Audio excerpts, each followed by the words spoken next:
The real story of Daniel Rucarianu, who spent part of his early childhood in a Romanian orphanage, shows the full impact neglect can have.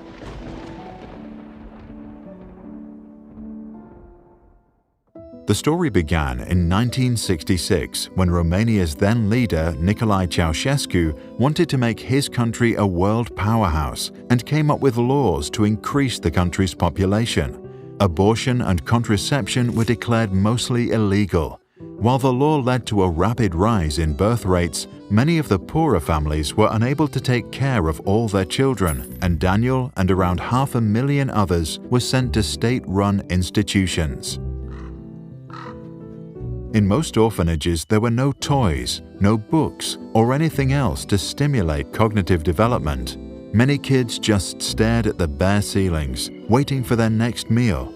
Due to the lack of human contact, some babies developed strategies for self-stimulation, such as rocking back and forth.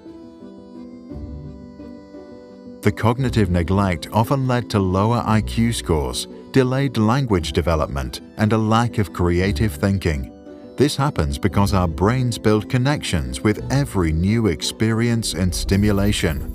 If there are no rich experiences during the first years of life, the period in which the brain develops the fastest, children cannot build the foundations necessary for optimal future learning. They miss out for life. Daniel lived with over 400 other children, and their shared bedrooms were hardly ever cleaned. The meals were mostly tiny portions of boiled cabbage, which the staff would sometimes steal to eat themselves. Some supervisors used violence to control the orphans. Others encouraged the older kids to beat Daniel, to humiliate him and exercise authority. The consequences of physical neglect and lack of basic nutrients caused most orphans to suffer from stunted growth. Some children contracted HIV and hepatitis B as a result of the reusing of medical supplies. The physical abuse caused severe bruising and other injuries. The overworked and undertrained staff hardly ever soothed the crying children. In fact, they barely spent any time with Daniel at all. Some children were left completely alone with their worries. Others hid their feelings from the very people who ought to protect them, since they feared being hurt.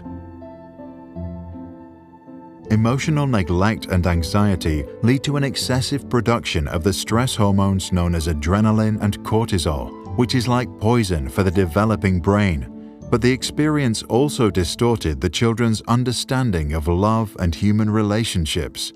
They learned to trust nobody, and as adults often suffered from depression, insomnia, and social anxiety. When Ceausescu's regime was eventually overthrown and the conditions inside the orphanage were shown on television, researchers from around the world came to examine the nameless children. MRI scans later showed that some had smaller volumes of brain mass.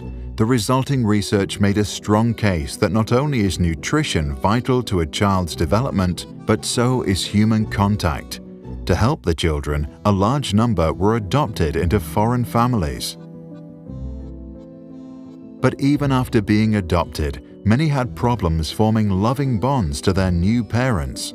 This aligns with the attachment theory and the notion that a child needs to establish a loving relationship with at least one primary caregiver early in life. Daniel was quite lucky with his family. While he continued to experience trauma and anxiety, he went on to have a university education, started a family of his own, and later he founded a non-profit organization for neglected children. If you grew up in a loving environment, count yourself really, really lucky. If you experienced forms of neglect, try to internalize the idea that it was never your fault, and maybe not even your parents' fault either. To read what we think can be done if you have ever experienced neglect, read the descriptions below. One way is to share your thoughts about neglect and how you think it affects you today.